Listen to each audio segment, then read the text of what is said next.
Información precisa, completa, veraz, objetiva e independiente. Directo a tu pantalla.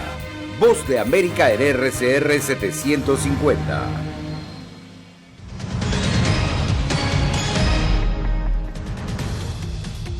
Menores inmigrantes en la frontera generan críticas de republicanos a políticas del presidente Biden.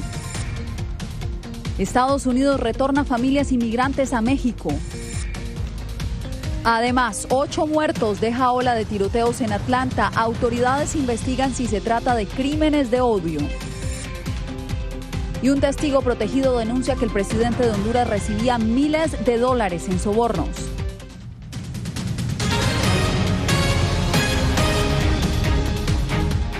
¿Qué tal? Buenas tardes. Les saluda Yasmín López. Gracias por acompañarnos en El Mundo al Día.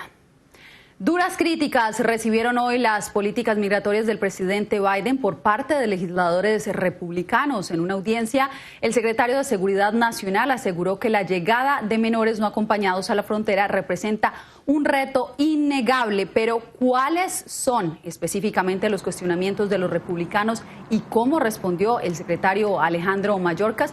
Jorge Agobián nos acompaña en vivo para darnos los detalles. Adelante, Jorge. ¿Qué tal, Yasmín? En Washington, la polémica y las críticas están basadas en si existe o no una crisis migratoria o humanitaria en la frontera sur. La administración Biden evita tildarla bajo ese título, pero los republicanos aseguran que eso es lo que existe en este momento en la frontera con México. Mayorkas asistió a esta audiencia en la Cámara de Representantes en la que habló sobre los retos que son innegables, aseguró, existen para esta administración en términos de inmigración en la frontera sur, cuando en la práctica más menores no acompañados siguen llegando y según datos oficiales más de 10,000 están bajo la custodia de las autoridades. El secretario de Seguridad Nacional de Estados Unidos, Alejandro Mayorkas, defendió la determinación de la administración Biden de recibir a menores no acompañados en la frontera. Los niños no acompañados pueden presentar sus solicitudes de ayuda humanitaria en los procedimientos de inmigración, según lo establece la ley. Si se determina que no tienen un reclamo válido, serán devueltos de manera segura. La llegada de menores de 18 años a la frontera se ha incrementado exponencialmente desde que Biden asumió la presidencia y rescindió la política de la administración Trump que prohibía la entrada de los niños y adolescentes no acompañados. La situación ha ocasionado la sobrepoblación de albergues e instalaciones de la patrulla fronteriza y ha generado, en palabras del funcionario, un reto sin precedentes e innegable. Bajo la autoridad de salud pública de los Centros de Control y Prevención de Enfermedades, a raíz de la pandemia, estamos expulsando a individuos solteros que llegan a la frontera. Estamos expulsando familias bajo la misma autoridad de salud pública.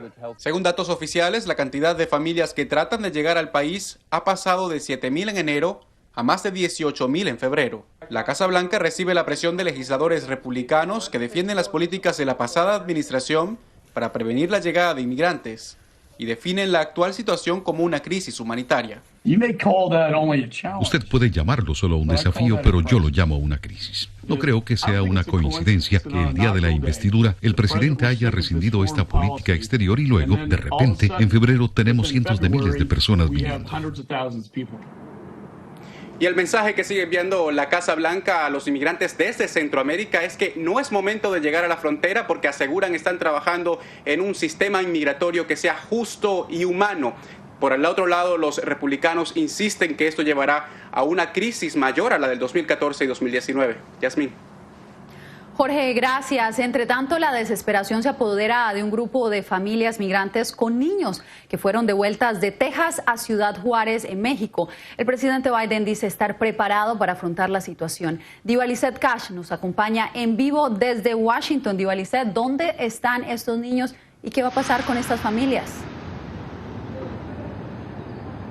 Yasmín, tanto estos niños como sus padres o acompañantes se encuentran en un centro de atención al migrante establecido por el gobierno mexicano de Chihuahua. Y de acuerdo a las afirmaciones del presidente Joe Biden, ellos y todas las personas que sean elegibles para un asilo podrán hacerlo, pero desde sus lugares de origen. Aquí están los detalles. 150 migrantes centroamericanos fueron deportados este martes por agentes de protección fronteriza de Estados Unidos, en su mayoría familias con niños, las cuales luego de llegar a Texas fueron enviadas a un centro de atención en Ciudad Juárez, México, para recibir alimentos y atención médica. Ahora madres de este grupo, el cual cruzó a pie el puente internacional que los separa de Estados Unidos, están desesperadas. Pues un poco triste porque la idea de uno es llegar donde su familia. Las autoridades de inmigración estadounidenses argumentan que estas personas representan un riesgo debido a la pandemia del COVID-19, mientras que los funcionarios mexicanos comentan estar sorprendidos por la nueva táctica, ya que muchos grupos incluyen menores. Niños de 8 o 6 años hacia abajo, ¿no? O sea, niños y niñas que vienen acompañados desde luego con sus padres o alguno de sus padres, ¿no? Mientras se establecen más refugios en Ciudad Juárez para hacer frente al aumento de migrantes que este mes ascendió a más de 100,000 personas detenidas o expulsadas en la frontera con México, el presidente Joe Biden, a través de ABC News, asegura que los adultos que sean detenidos serán enviados de vuelta y, aunque no pretende repetir las políticas de su predecesor, pide a las personas que no crucen la frontera irregularmente para tratar de llegar a Estados Unidos. Estamos en el proceso de organizar y no va a tomar mucho tiempo. Debe estar listo para solicitar asilo donde esté. Entonces no deje su pueblo, ciudad o su comunidad. En la entrevista, el presidente Biden afirma que como respuesta a esta emergencia ha trasladado equipos especiales del Departamento de Salud y Servicios Humanos, como también de la Agencia Federal de Emergencias, para la creación de instalaciones seguras, teniendo en cuenta que la patrulla fronteriza no puede retener a estas personas por mucho tiempo, especialmente a los niños. Esa es toda la información. Vuelvo al estudio con más noticias. Muchas gracias por el reporte, Diva Lisset. Bien, y en más noticias, 8 cargos por asesinato ha recibido el hombre arrestado por los mortales tiroteos anoche en Atlanta, en los que fallecieron 8 personas, 6 de ellas asiáticas. Los detalles los tiene Verónica Villafañe. Robert Aaron Long, de 21 años, fue arrestado como el sospechoso del ataque a 3 salas de masajes en el área de Atlanta, en el que murieron baleadas 8 personas, incluyendo a 6 mujeres asiáticas y en los que un latino resultó herido. Debido a eso, se pensó que podía tratarse de un crimen de odio. Aún estamos en las primeras etapas de esta investigación, por lo que no podemos hacer esa determinación en este momento. Según las autoridades, Long confesó haber comprado un arma el mismo día del tiroteo y haber baleado a las víctimas, pero negó una conexión a la raza de las víctimas, señalando otra motivación. Hizo algunas indicaciones de que tenía algunos problemas, posible adicción al sexo, y que posiblemente visitó estos sitios en el pasado. Según el sheriff Frank Reynolds, Long expresó que veía los salones como una tentación para él que quería eliminar. Investigadores identificaron y atraparon rápidamente a Long gracias a video de vigilancia. Lograron detenerlo luego que sus padres alertaron a la policía que creían que su hijo podría ser el sospechoso y rastrearon su celular. Según la policía, en el momento de su captura, a 240 kilómetros al sur de Atlanta, Long dijo que iba rumbo a Florida con intención de cometer actos similares de violencia en una empresa relacionada con la industria del porno. La alcaldesa de Atlanta, Keisha Lance Bottoms, afirmó que independientemente del motivo, es una tragedia. Un crimen contra cualquier comunidad es un crimen contra todos nosotros. El FBI está ayudando en la investigación del tiroteo. Verónica Villafañe, Voz de América.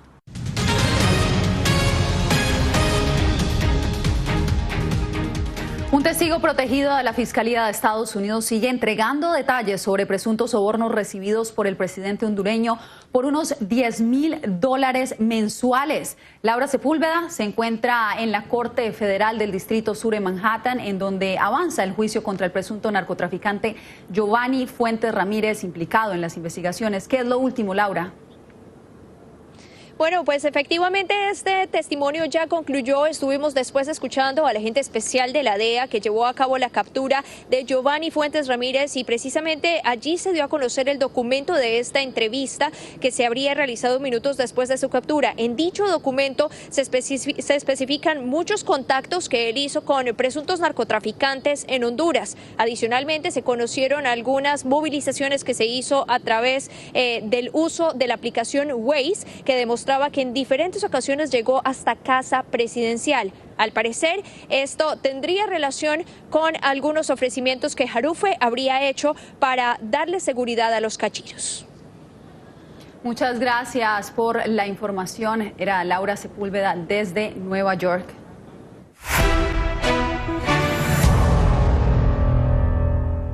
Ante el Congreso comparecieron este miércoles un grupo de asesores de la Casa Blanca sobre el manejo del coronavirus. José Pernalete nos informa que la reapertura de las escuelas y la flexibilización de las restricciones fueron los temas más cuestionados. José Pernalete está con nosotros en vivo. ¿Cómo se adelantan estos dos procesos en el país, José? Yasmín, se trata de un temor que fue expuesto por parte del propio Anthony Fauci ante este subcomité en relación a la posible neutralización del efecto de la inmunización a lo largo de esta campaña nacional de vacunación que pueda ser interrumpida por las intenciones focalizadas en algunos estados de ir liberando algunas de las restricciones, sobre todo el uso obligatorio de la mascarilla, así como también la ocupación dentro de los espacios de diversión, que sabemos que forman parte de una gran preocupación que se comparte dentro de la comunidad científica. Veamos el reporte. En una audiencia virtual, expertos del equipo de respuesta especial contra COVID-19 de la Casa Blanca comparecieron ante la Subcomisión de Supervisión e Investigaciones de la Cámara de Representantes de Estados Unidos. Además de contextualizar la realidad del país en la crisis pandémica, se destacó el peligro de flexibilizar las restricciones cuando aún no ha culminado la campaña de vacunación. Todavía estamos en medio de un brote grave y una de las cosas que me preocupan, tanto en el presente como en el futuro, es que retiremos prematuramente nuestros métodos de mitigación. Ahora nos hemos estabilizado en una meseta. Tuvimos una fuerte disminución de casos después de ese extraordinario pico que vimos, donde estábamos viendo entre 300 y 400.000 casos por día y hasta 3.000 a 4.000 muertes. Afortunadamente y felizmente ha bajado. Sin embargo, nos hemos estancado en alrededor de 50.000 casos por día, un nivel inaceptablemente alto. Otra de las preocupaciones que se expuso fue la crisis de salud mental por el cierre de escuelas. La directora de los Centros para el Control y Prevención de Enfermedades, Rochelle Walensky, informó sobre la actualización de los protocolos para la reapertura de las aulas a partir de un estudio en una escuela local, en función de la distancia recomendada entre estudiantes. En realidad, 3 pies es seguro. Las tasas de enfermedad de los estudiantes y de los maestros fueron las mismas en 6 pies versus 3 pies. Hay varios otros estudios emergentes de los que estoy al tanto. Esto sin duda puede marcar un antes y un después para el posible regreso a las aulas con clases presenciales. También los CDC, recordemos, han sugerido que esta reapertura de los colegios debe hacerse de manera proporcional a los índices y tasas de nuevos contagios en cada una de las ciudades y localidades donde se registra la instalación, es decir, intrínsecamente proporcional al comportamiento del avance del virus coronavirus, en este caso en cada una de esas localidades. Yasmín. Muchas gracias por la información, José. Mientras tanto, en Venezuela, a raíz de los casos registrados de la variante brasileña del COVID-19, el gobierno ordenó aumentar los controles de seguridad en varios estados del país para mitigar la propagación del virus. Álvaro Algarra nos trae el reporte. Cumplido un año del inicio de la pandemia, Venezuela ha registrado 147.028 casos de COVID-19. Sin embargo, según el gobierno del país sudamericano, durante las últimas 24 horas se registraron 540 nuevas infecciones y varios de ellos con la variante brasileña. Ante tal panorama, el presidente Nicolás Maduro decretó un cerco sanitario en Caracas y en otros 3 estados del país, al tiempo que instó a aumentar las medidas de prevención. Que subestiman el coronavirus, que creen que es una gripecita, o de aquellas personas que se quedan en su casa. El coordinador del plan de aislamiento respiratorio de la Clínica Metropolitana de Caracas, diseñada para los pacientes contagiados con síntomas de COVID, Pedro del Médico, informó sobre el aumento exponencial de casos positivos en centros públicos y privados. Estamos a plenitud de nuestras capacidades. Todas las áreas de aislamiento, entiéndase, unidad de emergencia, hospitalización, aislamiento y terapia intensiva. Morel Rodríguez, alcalde sobreviviente del COVID, relató sobre el poder de transmisión que tiene la variante brasileña del virus. Esta cepa brasileña es dos veces más contagiosa. es mucho más agresiva y mucho más traicionera. El gobierno del país anunció recientemente que no aprobó el uso de la vacuna AstraZeneca contra el COVID-19, basándose en las presuntas complicaciones de lo que les ha ocurrido a quienes han sido vacunados con ella. Álvaro Algarra, Voz de América, Caracas. Datos recientes de las compañías de mudanzas estadounidenses muestran que las 30 ciudades más pobladas del país están siendo deshabitadas. Lisandra Díaz tiene la historia de una familia que se fue de la ciudad al campo. Ancra, Nueva York, una pequeña ciudad agrícola de unas 1.500 personas, 2 horas al norte de la ciudad de Nueva York, podría no ser el lugar para un modelo internacional, un cineasta holandés y su hija de 4 años, pero... La vida es bastante buena aquí, hay espacio, obtienes excelentes productos. No es donde esperaban estar, pero mientras el virus se extendía por Brooklyn, Nueva York, y estaban confinados, decidieron comprar esta pequeña casa incluso sin conocerla en persona. Notamos que un gran número de neoyorquinos aprovecharon esta oportunidad para encontrar la soledad en otra área, donde tenían espacio. Los precios de las viviendas en la ciudad cayeron entre un 15 y un 20% debido a la pandemia, lo que permitió a las personas con niveles de ingresos más bajos mudarse a los vecindarios más ricos de Manhattan. Los alquileres han bajado de una manera que en realidad ha aliviado parte de la crisis de asequibilidad. El salario promedio de estos vecindarios de alto nivel ha bajado de $140,000 a $82,000 y los economistas dicen que los ingresos de los recién llegados son alrededor de un 40% menos. Sin embargo, muchos esperan que los residentes regresen a medida que la pandemia disminuya, atraídos por los precios más bajos. Si bien el equilibrio ha cambiado un poco, describirlo como un éxodo urbano es claramente una exageración. Los agentes inmobiliarios dicen que la disponibilidad de las vacunas COVID ya está teniendo un impacto en el mercado de la vivienda para los compradores. Vicente y Saskia aún no están listos para dejar de vivir en el campo, pero ya sienten el llamado de Brooklyn. Sentimos que la ciudad tiene algo muy especial que ofrecer y creo que después de 6 meses en el norte del estado empezamos a extrañarlo. Lisandra Díaz, Voz de América.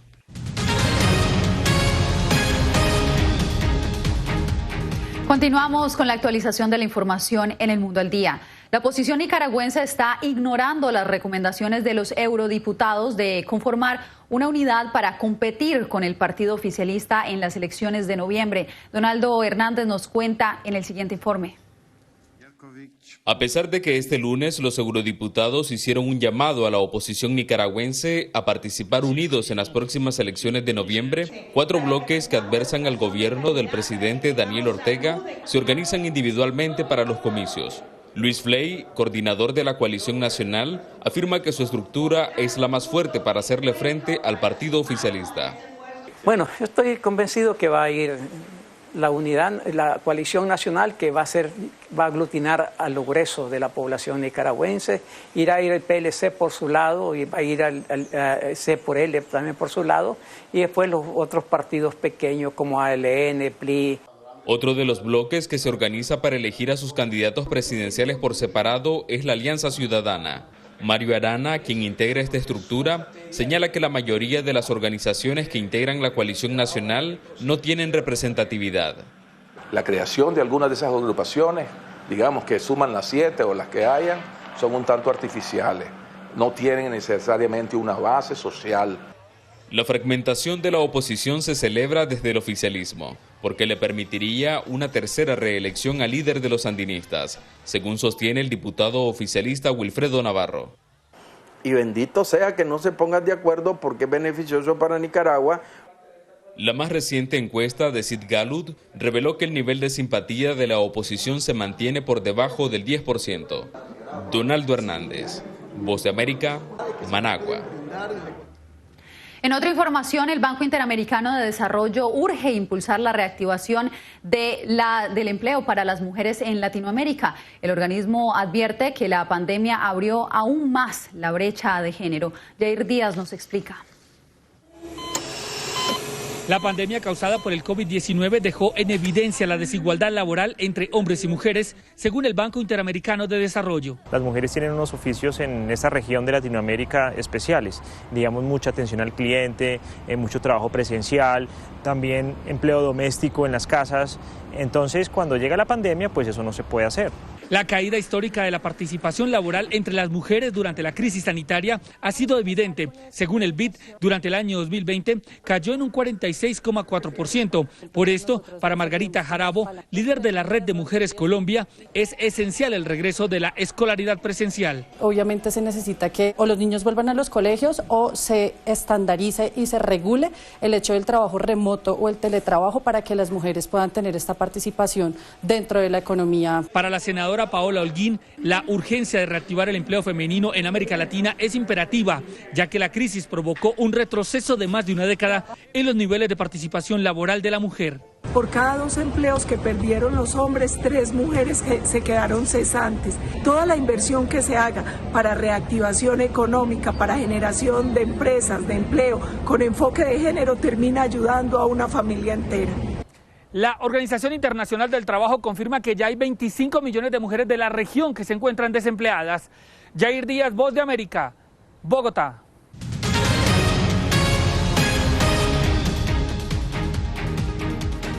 Gracias por quedarse con nosotros. ¿Sabía usted que el 17% de los alimentos del mundo terminan en botes de basura? Pues así lo revela el más reciente informe del Índice de Desperdicio de Alimentos 2021, donde resalta que la mayoría provienen de los hogares. Alonso Castillo nos habla de su impacto.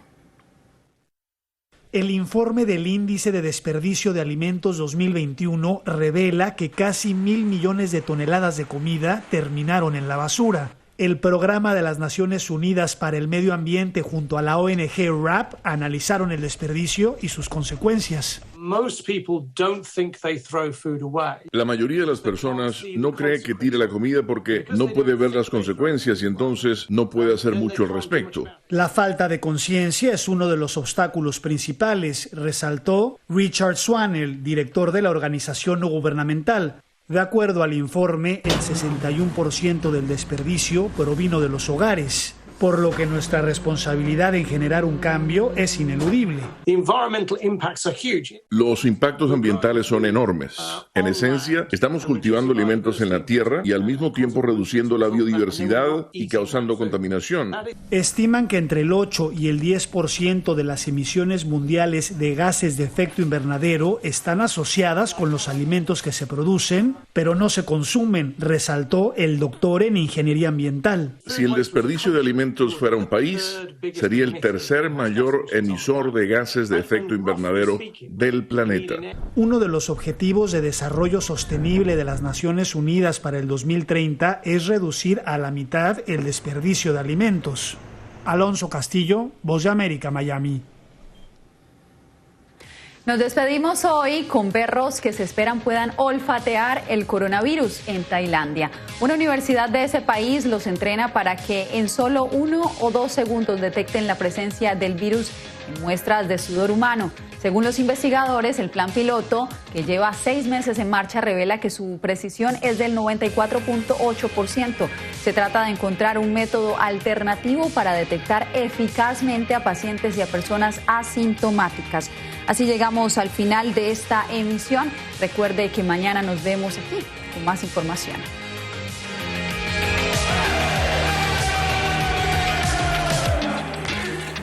Radio Caracas Radio presentó Voz de América.